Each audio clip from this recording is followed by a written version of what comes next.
Good evening and welcome. We'll call the meeting of the Cleveland County Board of Education for Monday, September 12th to order. And you may notice that Dr. Fisher is not with us this evening. If you don't know, his mother passed away early Sunday afternoon, and he is handling family business tonight. So if you would be in thoughts and prayers for him and his family. First item is our invocation. We have Miss Ray Evans. She's the student minister at Mount Calvary Baptist to provide our invocation.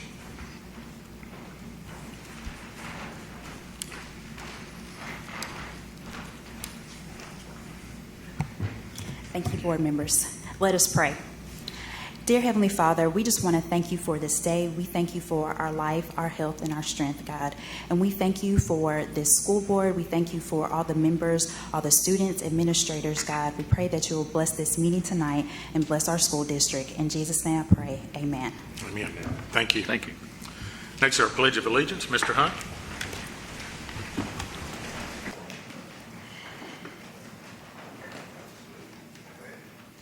Pledge allegiance to the flag of the United States of America and to the republic for which it stands, one nation, under God, indivisible, with liberty and justice for all.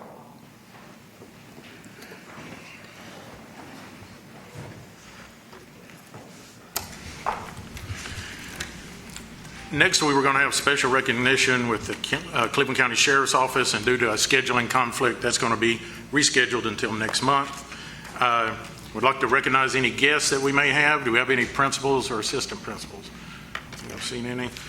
Any teachers or teachers' assistants? Any elected officials? I know we do have one Leadership Cleveland County participant with us tonight. Welcome. So next is adoption of the agenda. Before we move forward, a couple changes. We have deleted the special recognition. Since the superintendent's not here, we'll delete the superintendent's report. And we do need to add one item to the closed session, and that's an attorney consultation regarding a bond and forfeiture hearing. So with those changes, the two deletions and the one addition, what's the pleasure of the board? Second. Motion by Mr. Fitch, second by Mr. Blanton. Any questions? Those in favor, if you'd raise your hand. That carries 9-0. Next is our public participation. We do have 3 speakers tonight. First is Brandon Bridges.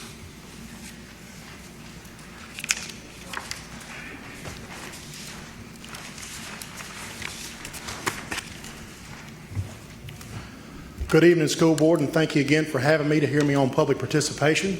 As many of you may or may not know, I went with a few people to the Greenville County school system last week to take a look at how they do their business whenever it comes to school nutrition. Did a lot of looking, and I was able to find out a few things, and a few things that I was wrong about. So we went to Greenville County Schools, and their food is delicious. They had great meatloaf. The carrots were good. Everything was good. They have a great program, but it has taken many years for them to get to where they're at right now. So it's not something that we could just do next week. It's something that we're going to have to plan for and prepare for. So we asked questions, and we got a lot of good answers. And one thing that is on the docket for us is we probably don't have, from what I've heard, enough equipment to actually start cooking food. But the good news is here is that they relayed some information and that the USDA offers grants to schools to buy that equipment. And they also offered up information that I'm going to find out next week and bring you next time in regards to doing what is called a facilities assessment to find out exactly what's needed. They gave a rough estimate of about $300 per school, which would work out to somewhere about $10,000, which is a very low money for what we would get out of that to be able to take the USDA and get new equipment. Another thing that we can do to improve the school nutrition right away is to start serving fresh fruit instead of prepackaged fruit. It costs about the same, and it's an immediate increase in the quality of the food. So those are a few things that I did learn. We took a look at what they had. Their chicken was good. I did ask about filet mignon and ribeye, and they did not have either of those, but they do offer grilled cheese sandwiches with prime rib on it. So I didn't get to taste that, but it sure was good. They were able to start at a place that was further along than we're at right now. So we've got a lot of work to do. But with a small investment to take a look at what we've got and where we can go, we can start the process now. And just like the auditoriums, we can get some better equipment into those schools and allow the lady that just got promoted into that position to do a better job. I did some research into her as well. She's got a long tenured career in the school nutrition program. She just went and got a degree in teaching. So she's a registered, or somehow, I don't know anything about that, but she did go to school for teaching. It's obvious via Facebook that she's interested in making a difference and improving the quality of the Cleveland County Schools food. So I ask if you would go ahead and start the ball rolling. I'll get the information that I can and find out what we can do to get better equipment. It's obvious that we have a highly qualified person to do this. We need to further enable them and empower them to do a better job, to keep going with the improvements that they've made. Thank you so much. I've got a few more seconds here, so I invite anybody here to come out to the forum on the 27th for the school board election. If you'd like to, everybody's welcome. The doors will open at 6 and the event starts at 7. Thank you very much for your time. Thank you. Next is Ronnie Grigg.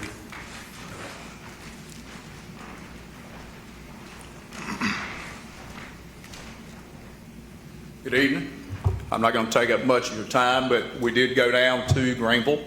We had a great visit. Met a lot of nice people down there and learned a lot of stuff that could happen here in Cleveland County. But before it can happen, we have to have people to open up their eyes and their ears to listen. Their food's outstanding. As Brandon said, didn't happen overnight. Nobody expects it to happen overnight here. But we can make improvements because we need our children to have better food. Grants are available to bring in the equipment that is needed in the lunchrooms. You just have to dig for them. But the guy in Greenville is willing to give us all the information. All we have to do is ask for it. He's willing to give us recipes on anything that he has. Everything they do is cooked scratch, made.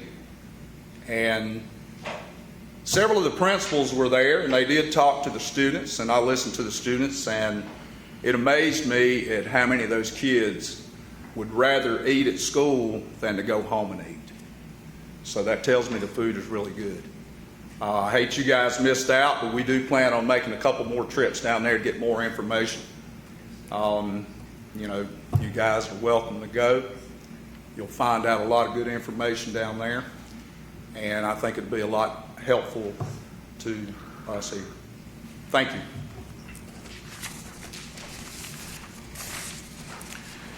Next is Claire Mangione.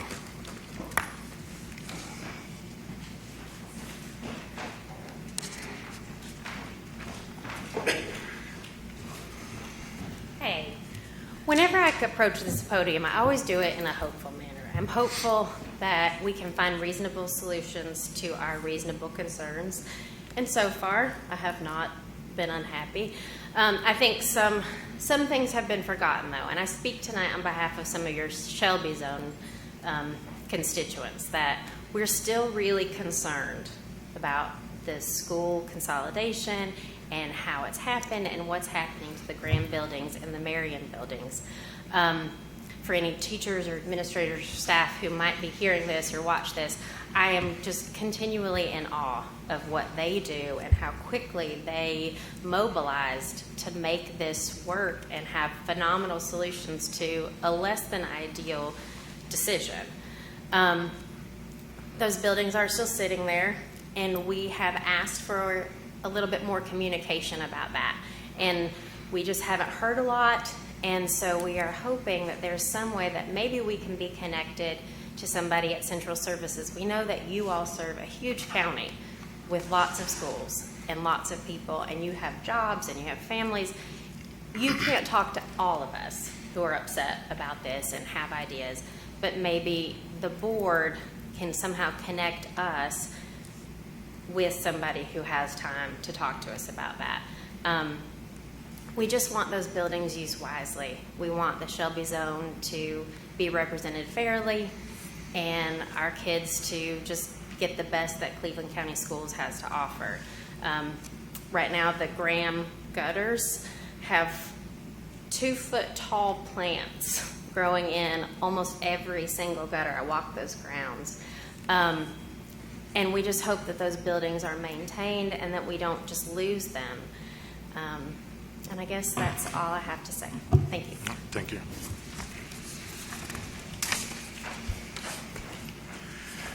Next is approval of the minutes. We have two sets of minutes. First is the August 8th business and closed session, and then the August 8th closed transfer session. What's the pleasure of the board? Motion to approve. I'm assuming that's both sets, correct? Second. Motion by Mr. Fitch, second by Mr. Hunt. Any questions or discussion? Those in favor, if you'd raise your hand. That carries 9-0. We're on to committee reports. First is Finance and Personnel. Mr. Shores. Thank you, Mr. Chair. On September the 2nd, the Finance and Personnel Committee met. The meeting started with the finance update related to the change in classified pay tables due to the recent $15 an hour for all classified employees. This increase has caused the pay tables to be similar at multiple grades for those with experience of less than 5 to 10 years. As a result, the starting pay for lead custodians and cafeteria managers is the same as those they supervise at $15 an hour. To address this issue, Jennifer Wampler, Jamie Courier shared a proposal to provide an additional monthly supplement to lead custodians and cafeteria managers effective July 2022. Committee members unanimously approved the proposal, and the proposal is on tonight's agenda. As was approved by the board in the interim budget, the annual teacher supplement will increase this school year from 5.75% to 7.75%.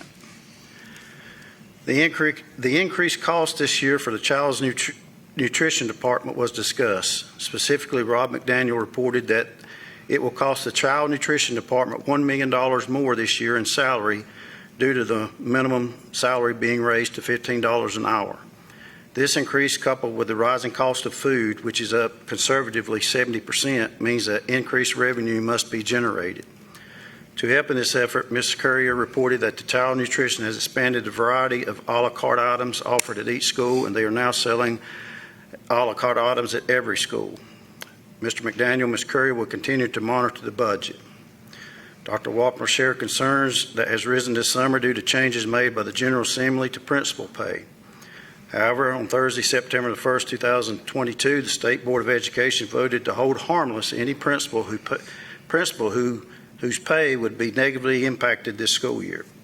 Dr. Wampler also gave an update on staffing. Due to increased enrollment, additional teachers are being hired at 2 elementary schools. The school nurse contract was brought up for approval. In the last 3 years, the contract ranged from $515,000 to $650,000. This year, the contract is $821,965. Our cost is always 40% of the full cost of the school nurse program, which includes nurse salary, services, and supplies. Our plan is to pay this contract this year from ESSER 171 funds. However, due to questions related to the contract by several committee members, the committee decided to delay approval until additional information could be obtained. Athletic funding was discussed briefly. The discussion will be continued at the next meeting. With no other business, the meeting was adjourned. The next meeting will be September 30 at 10:30 a.m.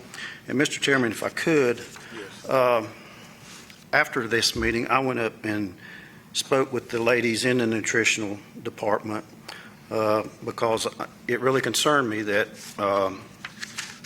we were going to lose. We're losing $1 million based on the salary increases, which we only, our a la carte items generate $884,776. So we are basically going to be approximately $200,000 in the hole. But I did talk with the nutrition folks. They feel like they have a game plan to be able to raise this money.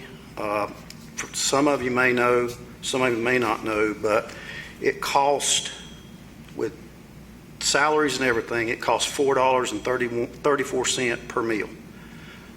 We charge the middle and high schools $2.15 a meal and $2.05 a meal at every elementary school. I could tell, and they didn't make no bones about it, but I appreciate what the gentleman had to say about we have a new person in charge of nutrition, and we've hired a nutritionist. and they wanted me to share with the board that some of the items that they were going to be having, and I told them I would, which was Philly cheesesteak, tacos, chicken Alfredo, meaty rotini, beef teriyaki, orange chicken and fried rice, chicken quesadillas, and chicken pie. And they went on to tell me that their job here is to find out what kids eat here in Cleveland County and go from there. And so I say that we've got a team that's trying to do what's right. They're trying to do better, and I think we as a board should support them and not throw them under the bus, because they've heard the talk. They didn't make no bones about it, but it's just the third week in school, and I agree. There's some good people up there, and I think they really are trying to do what is right and going to try to find out what the kids really want to eat. Thanks. Thank you. We have 2 action items in the Finance Committee. First is a personnel report. I got a question on what he Okay. spoke about. On that 70% that the food had went up, does the federal government not pay for our food? Did you We ask get- that question? We get, for every paid meal, we get 87 cents. For every reduced meal, we get paid $4.03. For every free meal, we get $4.43. $4.33. 43 cents. 43. All right, if you add all that together, if you add it as a whole and you send the bill in, then how much are we coming short? Is that we're coming 70% short? Well, I've been told, and this came from Raleigh, that if we send the bill in, as long as we're going by the guidelines, that they pay for it. Just like I don't think that's accurate. I don't think they do a direct reimbursement. It's a per meal reimbursement.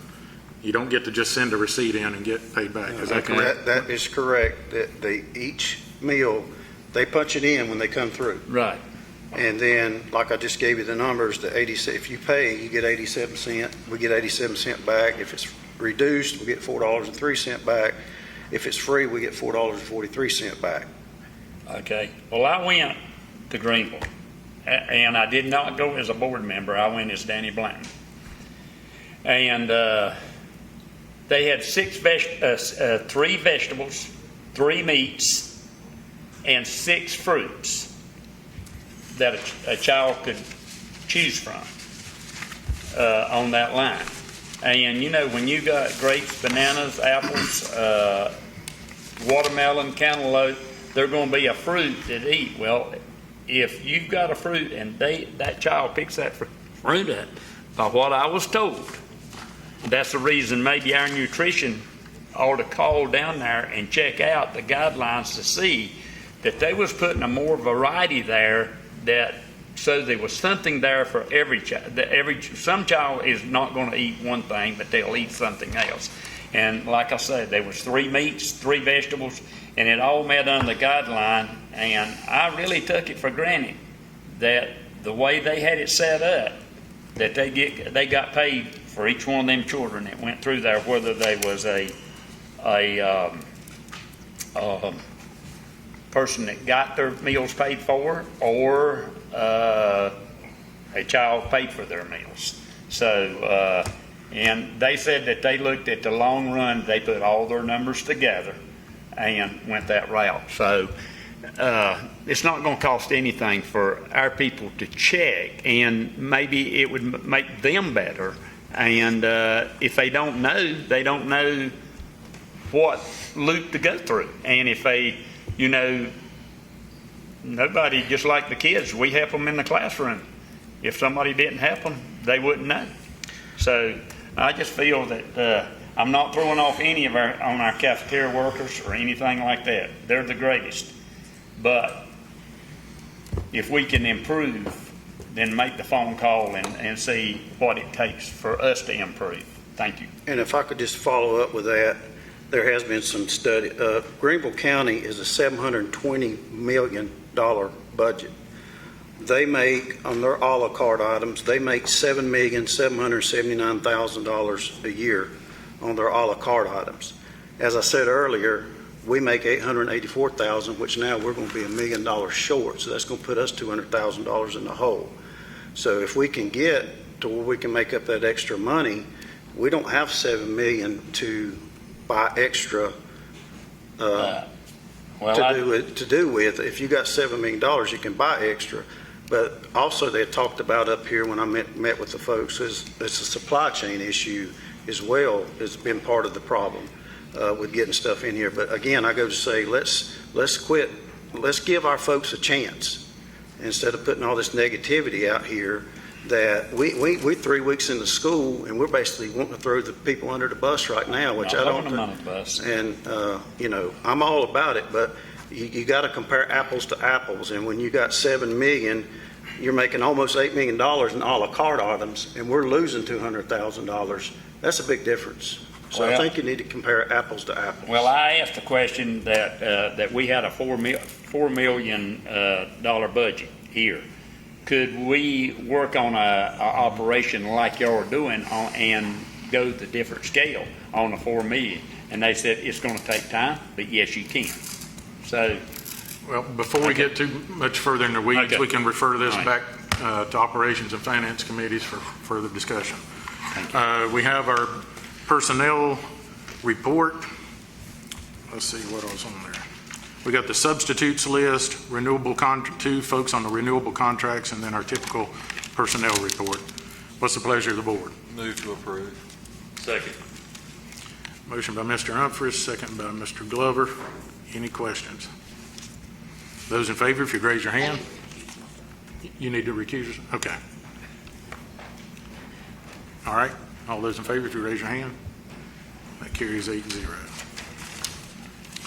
Then we have the supplement for lead custodians and cafeteria managers. And just so folks at home know, this will be for elementary and intermediate will be $100 per month. Middle school would be $150 per month, and traditional high schools will be $200 per month. And that's for lead custodians and cafeteria managers. Did I get that right, Dr. Wampler?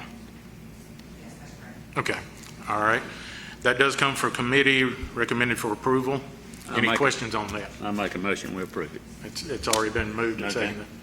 Any questions or discussion? All right, those in favor, if you'd raise your hand. That carries 9-0. Next is educational programs. Mr. Humphries. So we met on Friday, September the 2nd at 10:30. Mrs. Alicia Hurst shared Head Start information to the committee for approval. The information included June and July reports from the Policy Council, Head Start financial documents, and their current COVID testing procedures. This information was unanimously supported by the committee and will be recommended for approval at the Board of Education September meeting, which is tonight. As an update, the committee was reminded that masking in Head Start is optional unless the county's COVID levels are high, as noted by the North Carolina Department of Health and Human Services. And as of the meeting, the current status was medium, and I believe it still is. Mr. Weiss provided an update on the district's transition from using Common Sense Media to teach online and cyber safety to a new program called Neptune Navigate.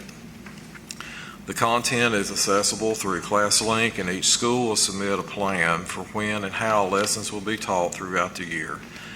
The Internet Safety/Social Media Curriculum Implementation Plan was shared with school administrators in July. Mr. Gilmore shared that since our last meeting, over $2,000 have been raised for PALS, that's Partners Aligned for Literacy Success. The current balance exceeds $4,000. The Mooney Memorial Library in Kings Mountain wrote a grant for $10,000 that will be used to purchase and restock book nooks in 10 locations.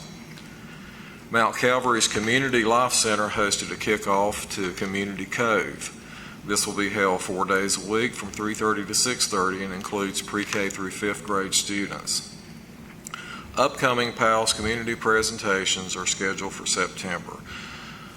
Cleveland County Retired School Personnel, September the 8th. The Cleveland Association of Government Officials was on September the 8th also.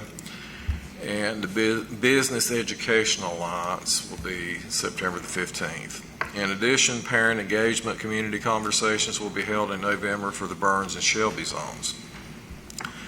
In other business, Dr. Hunnell stated that staff will share an instructional data presentation for the Educational Programs Committee at next month's meeting. Instructional data for the 21-22 school year was released by DPI and the State Board on Thursday, September the 1st. So it literally had come out the night before our meeting. The committee talked briefly about the challenges of teachers, staff shortage, and that all districts are facing, and some of the strategies Cleveland County Schools has implemented. With no additional business, the meeting was adjourned, and the Education Committee's next meeting is scheduled for Friday, September the 30th. Thank you, Mr. Humphries. Next is our letters highlights, and I believe Ms. Goforth has that presentation.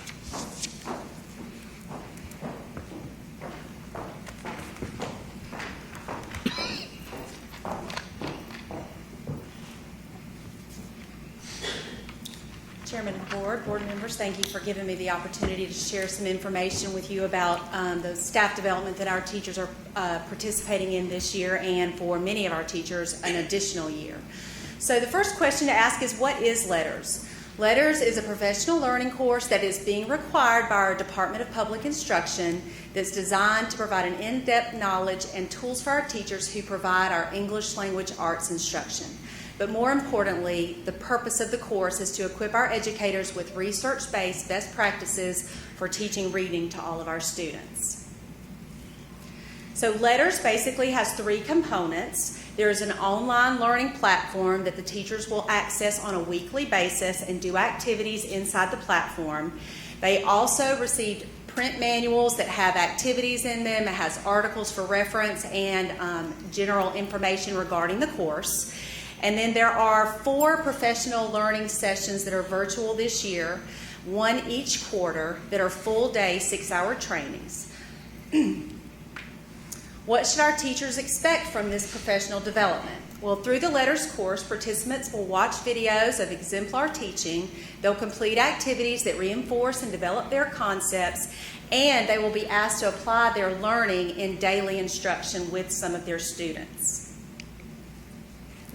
So what does LETRS stand for? LETRS stands for Language Essentials for Teachers of Reading and Spelling. And of course, by essentials, we want to know what's necessary and what's most important.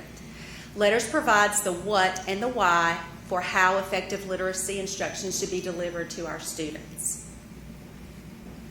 So LETRS for our K-5 educators will include an in-depth study in areas such as phonological awareness, phonics, fluency, vocabulary, comprehension, writing, and language. It'll strengthen our teachers' knowledge of how each of those correlates with the development of the reading brain and how those skills are produced for proficient readers. The outcomes that we're hoping for our teachers are that they will have a deep understanding of the science of reading.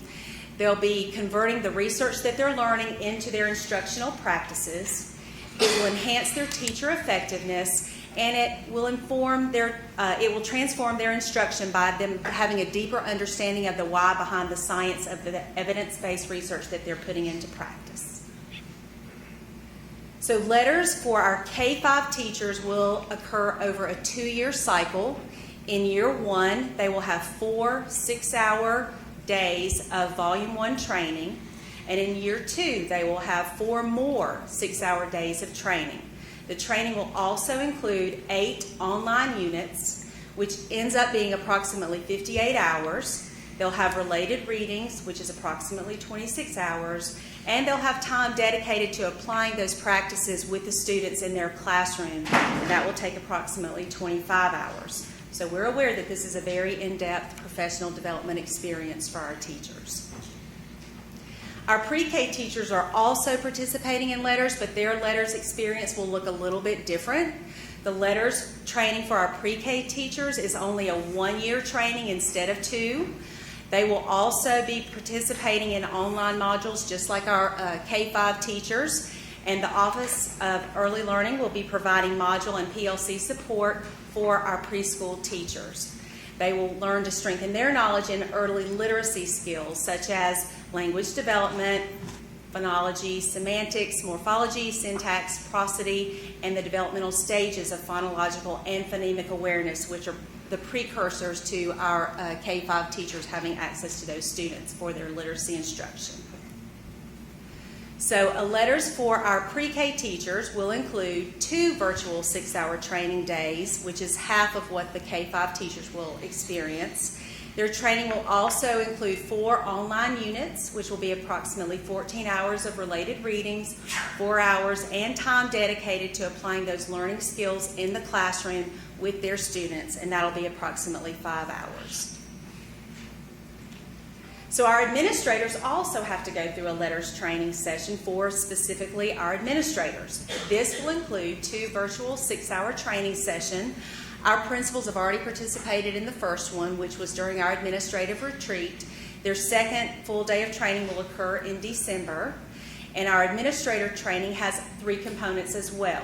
They have the online learning platform where they have to go in and do online activities.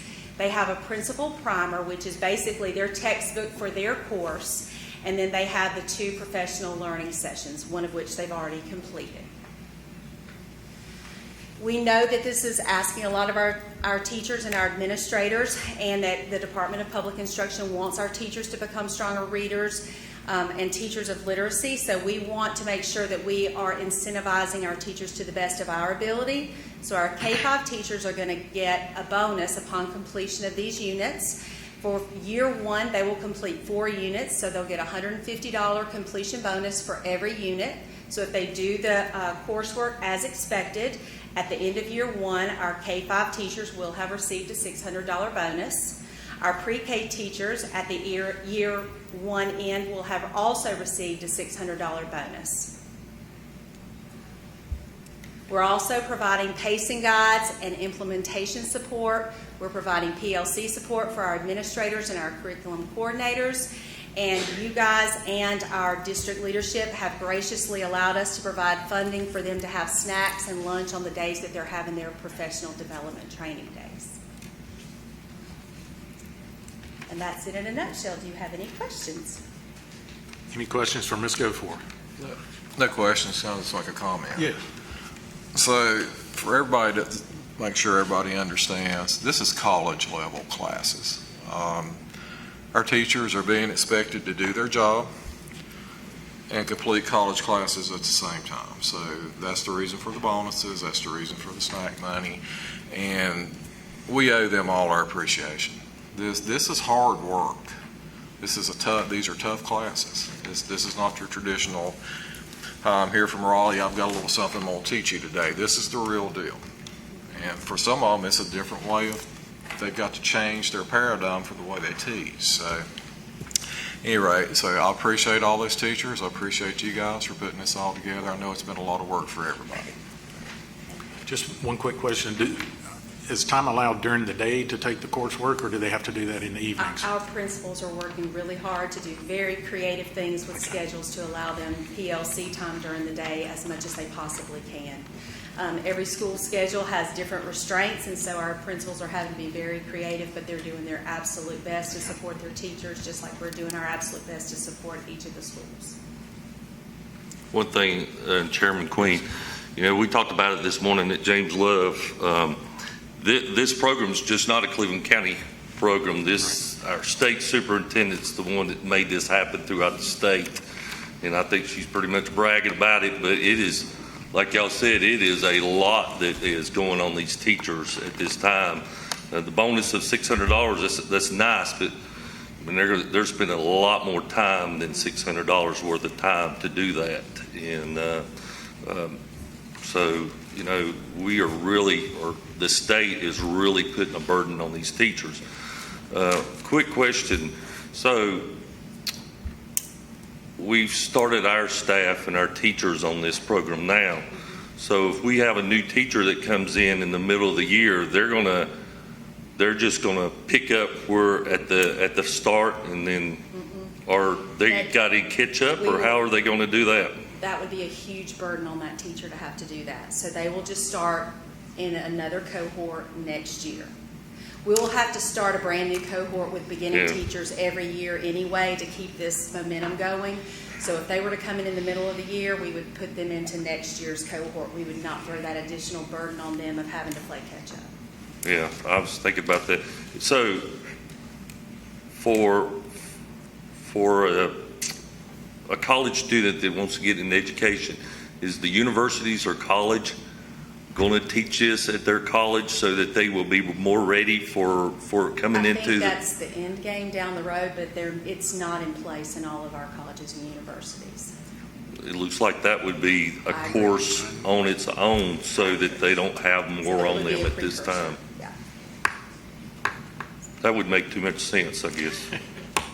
Another thing we're doing, if a teacher is having to take an extended leave for whatever reason, let's say they have a medical leave or they want to take a maternity leave, an extended time that they're not in the classroom, we are allowing them to opt into going into next year's cohort to not put that burden on them as well. Now, some of them will choose to go ahead and stay with it and go through the course and do some of their work on their own leave time, but we're not requiring that. We're trying to do everything we possibly can to support these teachers in their time and honor their time. That $600 bonus, when will they get that? At the end of the completion of the first? We're going to try to do it in 2 installments. 1 installment in January for units 1 and 2, and 1 installment in June for units 3 and 4. So we don't put such a huge burden on our finance department to have to constantly be cutting checks. All right. Thank you. Mr. Hunt? Just to comment, I know the importance of phonics, and teachers do a great job. I know when our state superintendent, she was here in this auditorium, and she was, applauding what phonics can do and the growth that we see with students that are on this phonics-based program. I'm just anxious to see what happens with this science-based reading program, and the board's behind you 100% because, they need our backing. Our teachers, they do a tremendous job. They don't get the support that they need. Anyone else? Thank you, Ms. Clifford. Next, we have our standard Head Start reports. These are for June and July, and those are the reports to the Policy Council and School Board, and financial reports, and the Policy Council's summary. There's also the updated Head Start COVID vaccination policy. This comes from committee recommended for approval. Any questions or discussion? Those in favor, if you'd raise your hand. And that carries 9-0. Next, we have our operations report. The Operations Committee met on September 2nd. The meeting began with an operations update by Jennifer Wamper and Chip Childers, which included the review of the capital projects report. One project was presented for approval due to being sole source and over $75,000. This project is for additional fire alarm controls for the mobile units at Burns and Crest High Schools, which are related to the MEP projects with CMTA. The committee approved the project, and it will go to the board for approval tonight. Mr. Daniel Sherman shared the work completed on projects over the summer. Dr. Wampler updated the board on the status of the heating and air projects and the revised bid dates. The Burns and Crest project is being rebid, and bids will be open on September 8th. Dr. Wampler presented a request from Township 3 Elementary to name their gym in honor of Mr. Wayne Logan. He was an EC ABA Tech and longtime community coach for Township 3, and he passed away this past June. The request came from the school improvement team at Township 3 and was approved unanimously by the full school staff. The committee approved this request, and it'll come to the board for approval. Mr. Pelez updated the committee on the state of our after-school programs. We have over 200 students participating in programs on our campuses. This is almost double the number of students that have participated in previous years. We appreciate the Boys and Girls Club and YMCA for working with us to offer programs to help our families and community. Ms. Jamie Courier shared with the committee regarding the start of school and the child nutrition program. They've received very positive feedback with the new menu items and changes to the child nutrition program. There have been questions regarding the PEBT, and it's important for families to know. And so everyone listen, if you want to receive the PEBT cards, you still need to apply for free and reduced lunch, even if you're at a CEP school. Ms. Courier reported that 62.5% of our families have completed the free and reduced lunch applications. The meeting was adjourned, and the next meeting will be on September 30th at 9 a.m. I have a couple action items out of operations. I have a question there. When you read that about the bid opening, you said the 8th, and I Yes. had wrote down the 15th. Do I have that wrong? When was there's two separate bid openings. Burns and Crest was on the 8th. When is Shelby and Kings Mountain? The first one has already been, and so we're waiting to read it, will be on September 20th. September 20th. Tuesday. And once we have both sets of bids, we'll be able to take those to the committee for discussion at our next committee meeting. So September the 20th.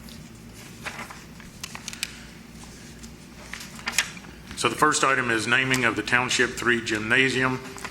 It would be called the Wayne Logan Gymnasium in honor of Mr. Wayne Logan. That comes from committee, recommended for approval. Are there any questions or discussion? Those in favor, if you'd raise your hand. That carries 9-0. I think that's well deserved. I never got to meet Mr. Logan myself, but he sounded like a very fine gentleman. Next is our fire alarm controls. This is for Crest and Burns. There was some additional information that came from the mobile unit supplier that required more fire alarms. The additional cost is $34,462.49. This will come out of the ESSER funds, and it's to a sole source vendor, Johnson Controls. And that comes from committee, recommended for approval. Any questions or discussion? Those in favor, if you'd raise your hand. That carries 9-0. Next is our policy committee report. Mr. Humphries. Policy Committee met on Tuesday, August the 30th at noon. Mr. Sink provided the Policy Committee with an update on Title IX and some of the proposed changes coming from the federal government. Mr. Sink praised Cleveland County Schools for their policies and procedures that are currently in place. David Pless is the district's Title IX coordinator, and he highlighted the district's policies and response when a Title IX situation is reported. Greg Shull updated the committee on policy migration to board docs. The 6000 series is almost complete. Mr. Gilmore updated the committee on the parent communication project. Mr. Gilmore is planning to meet with that work group later this month, and he will have an update at the Policy Committee's next meeting. The Policy Committee reviewed proposed changes to Policy 8350, which is fixed assets inventory, and Policy 7100E, special condition for conditional hired employees. The committee unanimously supported the proposed changes, and this will be presented as a first read at tonight's meeting. Dr. Fisher highlighted Policy 4400 and 4400R, which are both related to attendance at the committee meeting. Dr. Fisher went through the policy and explained the various sections and how the policy drives the district procedures. At each meeting, staff will highlight particular policies of interest for information for the board. In the new business section, the committee discussed the implementation of the new spectator guidelines, which are already implemented. The committee was extremely positive about the guidelines and supportive of the actions taken by the district staff. Possibly policy recommendations may be made about that in the future. And no new business. The next policy committee meeting is scheduled for Tuesday, September the 7th at 12 o'clock. All right, thank you, Mr. Humphries. So there are two policies for first read. That's 8350, which is fixed assets inventory. I believe the dollar amount changed in there from 500 to 5,000 to declare something a fixed asset. And then 7100E is special condition for conditionally hired employees, and that there's some modifications to the form on that. So if you would, take a look at those before our next meeting. Next, we have our Safety Committee report. Mr. Fitch. Thank you, Mr. Chairman. Safety Committee met on Wednesday, August the 31st at 12 noon. The meeting was called to order. Dr. Fisher presented the SRO contracts for the 2022-2023 school year. These contracts are to pay for school resource officers. Board approval is needed due to the total amount of the contracts. The committee unanimously approved the contracts and recommended their approval to the board. The committee discussed the Health Department drive located beside Elizabeth Elementary. Concerns were expressed because of the proximity of the road to the school, as well as people walking along Post Road and cutting through the school property to get to the Health Department. Several suggestions were made, including the installation of a sidewalk along Post Road, a sliding gate at the entrance to the parking lot from the Health Department drive, and extending the existing fence. Dr. Fisher will begin conversations about possible solutions. Dr. Fisher highlighted the district's school safety grant application. The district request in the application was larger than in the past and included increased amounts in all 4 categories: school resource officers, equipment, training for students and staff, and training for SROs. The grant has been completed and was submitted prior to the August 30th deadline. We hope to receive notification of the grant awards later in September. Sandy Hamrick discussed the district's responsibility in notifying students about child abuse and neglect. This is in response to Senate Bill 693. The North Carolina Department of Public Instruction created posters to use in schools, and those have been distributed in our schools. Sandy Hamrick and her team are working through the recommended letter to students, and this will be distributed later this month. A phone message will be sent to parents and guardians when the letter goes out. The committee received a brief update from the North Carolina Department of Public Safety and the North Carolina Highway Patrol. Both agencies appreciated partnership with the Cleveland County Schools and to other law enforcement agencies. Rodney Borders and Greg Scholl updated the committee with some back-to-school information about Gaggle and See Something, Say Something. In the area of new business, the committee discussed the implementation of the new spectator guidelines with the district was implementing. The committee was extremely positive about the guidelines and supportive of the action taken by the district staff. With no other new business, the meeting was adjourned. The next Safety Committee meeting will be scheduled for Wednesday, September 28th. Thank you, Mr. Fitch. One action item out of our Safety Committee, and that is the SRO contracts. There are 3, one for the Sheriff's Office, one for City of Shelby Police, and one for Town of Bowling Springs Police. This comes from committee, recommended for approval. Any questions or discussion? Mr. Blanton? Has those dollar amounts is not with that contract? I believe Bowling Springs was $75,000. It was a not to exceed. 75. City of Shelby was 6 officers at 75. And I'm drawing a blank on the Sheriff's Office. It was 635, I think, somewhere in that neighborhood. What about Kings Mountain? Or 633? It's not on here. It's not on here yet because I don't think that final contract has come to us. It's been completed. Well, those numbers need to be on our contract. When we sign a contract, them dollar amounts need to be on the contract itself. The Sheriff's Department, that one is a draft. So the ones to be approved are the Bowling Springs and the City of Shelby. Okay, so only do the 2. Only do the two. All right, Okay. is those dollar amounts on that? I didn't see that dollar amount on that contract. We don't put it on that contract. What if it gets changed to 80,000 next week? We done signed a blank number there. Yes, come on, Doctor. Approved with it not to exceed 450,000, which would be 75 for each of the 6 officers. Oh, I'm sorry. I said you can say that you are approving the contract with a not to exceed 450,000, which would be 75 per 6 officers, which is how many it is with the City of Shelby.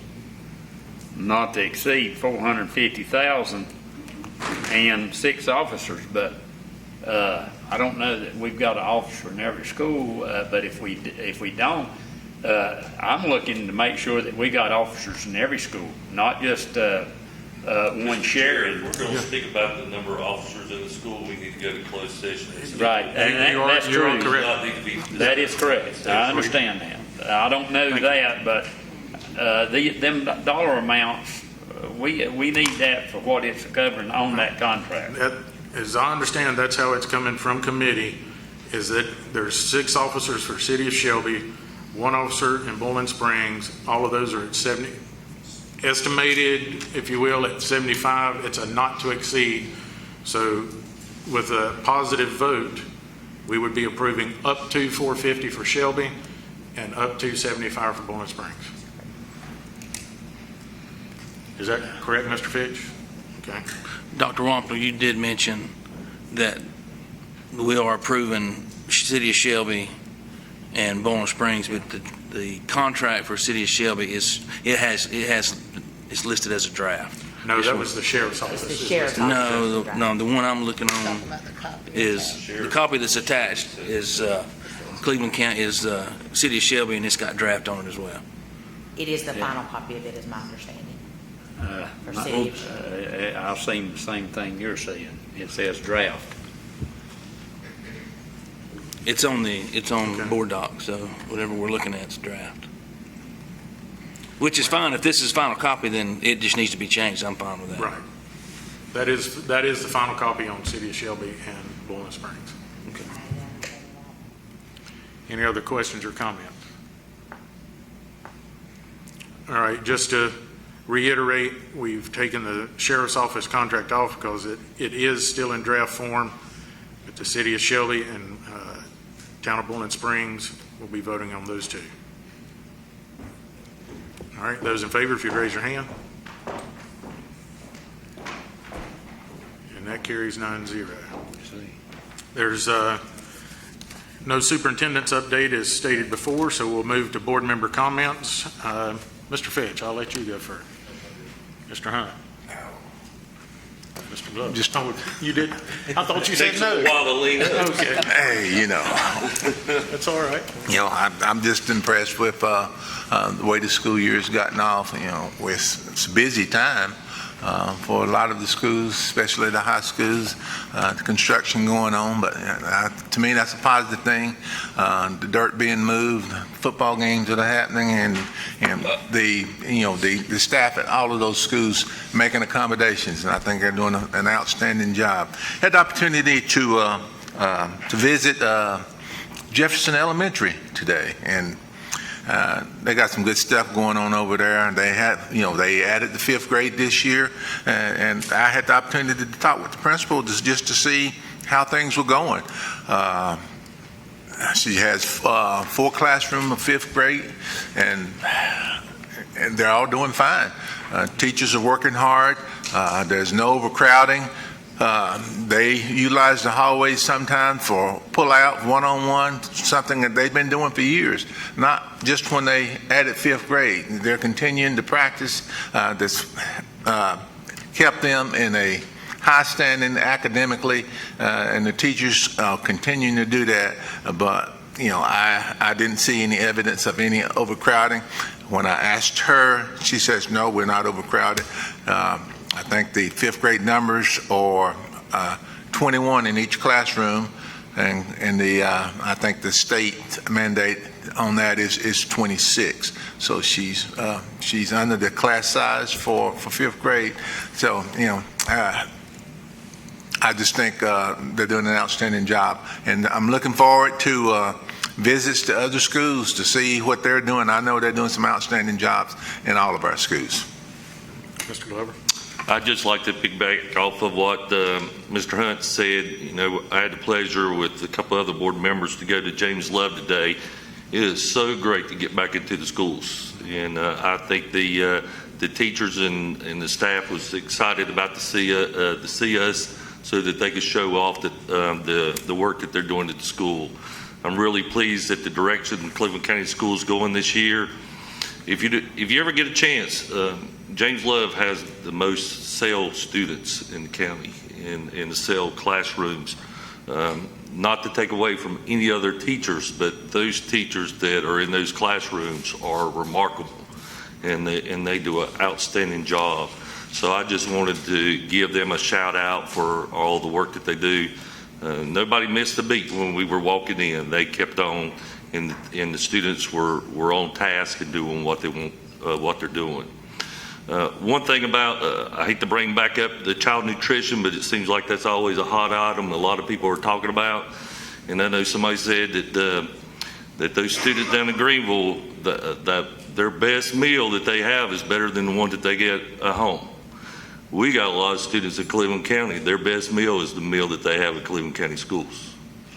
And I don't want to take anything away from our staff that are preparing those meals. I've had the opportunity to go in and eat some of these meals, and they're good. I've heard a lot of positive comments from students and from parents about these meals.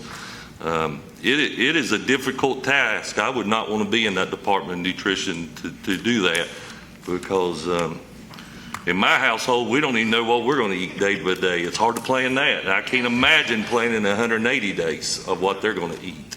So I know some of us got together and went and ate the other day, and I didn't hear anybody complain, and I was full the rest of the day, and it was a meal that was for a student. They didn't put any extras or anything on it, so it was really good. But I don't want to ever take away saying that our meals are bad, because these students, that is their only meal, some of them, that they'll get for the rest of the day until they come the next morning. So I don't want to take that away from those students and from our staff. Thank you. Mr. Humphries? So piggyback on Mr. Hine a little bit. He summed up our visit very well, so he didn't leave me much room to say anything. But one thing I did want to comment on, and I'm really big on studies, as all these people up here have figured out. Every time I come in and tell them I've read a new study, they all just like cover their head up. But one of the things that I've read when we was discussing closing Graham and Marion was that nationwide studies were conclusive about one thing about that, is that fifth grade is better suited in an elementary setting. And the principal and staff reiterated that today, that it's a much more nurturing environment, and they're just ecstatic with the way it's working out over there. Other thing, real quick shout out to, we had a little hiccup at Bethware with the gas. And just a quick shout out to our staff and Kings Mountain Fire Department, Kings Mountain Police, and City of Kings Mountain Gas. They were on scene just almost instantly. So thank God there was nothing really wrong, but they were there to make sure. So and we have a new police chief in Kings Mountain too, by the way. So I'm looking forward to working with him. So anyway, thank you. Mr. Shores? Mr. Bland? Yes. Well, I'll speak on James Love. I went to James Love today, and it was a very good visit. Very good. And I'm going to have to sort of piggyback with Mr. Glover about the sale. They are doing one more fabulous job down there with it. The numbers that they have a lot of numbers. Most of the Shelby zone is going there in the sale. And there's something I did notice in one of those classes. They're teaching them cursive writing. I liked it. That was really nice of them doing it and showing them numbers, and those children was working on doing their letters and stuff in the cursive writing. I really like to see that. It's nice. All children ought to be able to do cursive writing, especially sign their name. And I really enjoyed that meeting today. Thank you. Ms. Green? Well, I just want to say I also enjoyed going back into schools today. It's been a long time since we got to see smiling faces of the administrator and the students. And also I'd like to say congratulations. Chris' high test scores came back, and they were among the highest test scores in the county. So big shout out to Mr. Shields and his staff over there for continuing to raise the test scores up and above our expectations and everyone else's. Thank you. Mr. Taylor?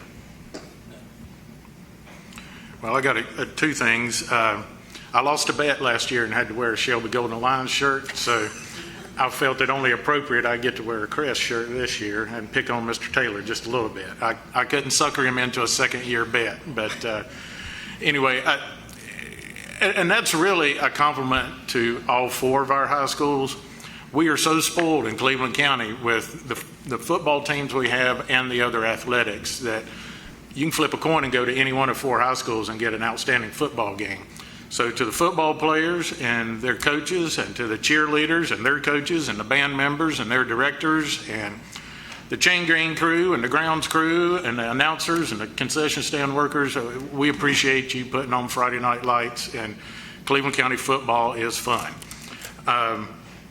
A couple of weeks ago, I went by the maintenance departments and transportation departments and got to meet those folks and see all the things they go through, the things they do for us. And I'm drawing a blank on the lady that handles Tim's. Mr. Pless, what's her name? Melissa Kennedy. Melissa Kennedy. Bless her heart for looking at that computer screen all day long. She knows where all the kids are. There's a dot on that screen. She knows where every bus is, and she manipulates that. And I say bless her heart, because that's a tedious job. And I'll pick on Q-Tip just a little bit. I don't remember his real name, but everybody knows his nickname. His parts department is second to none. Everything has a label.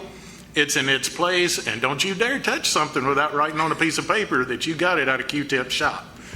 He's got all the tires lined up by size and date, and we get every mile we can safely get out of a set of tires. So our maintenance shops and transportation departments are doing a good job for us, and I appreciate that. So, Mr. Shores, you have a... Mr. Chairman, real quick. Are we going to discuss SROs in closed session? If we do, Joel needs to add that. No. We're not. It'll just be, you do need to add I got section it. 3. Okay, you got it. Okay, I'll make a motion to enter closed session pursuant to General Statute 143-318.11, subsection A1, to conduct a confidential student transfer hearing, and same general statute, subsection A3, to conduct a bond forfeiture negotiation matter with the attorney.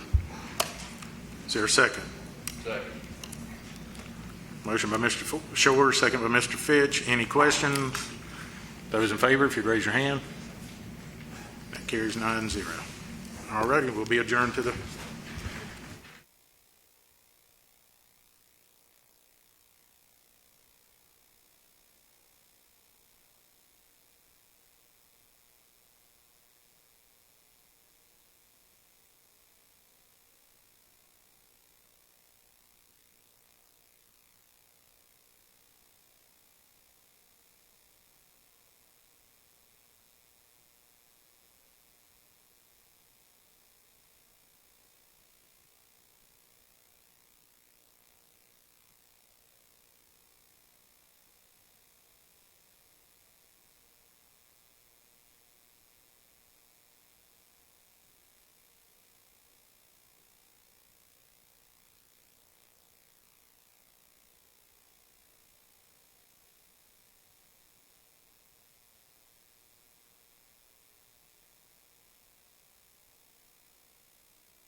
Open session. So moved. Motion by Second. Mr. Shore, second by Mr. Blanton. Those in favor, if you'd raise your hand. And that carries 9-0. During closed session, the board discussed a student transfer hearing and provided direction to the attorneys on a bond forfeiture. Do we have a motion to adjourn? Motion to adjourn. So, done. It used to be If you're in favor, leave. It used to be at 7.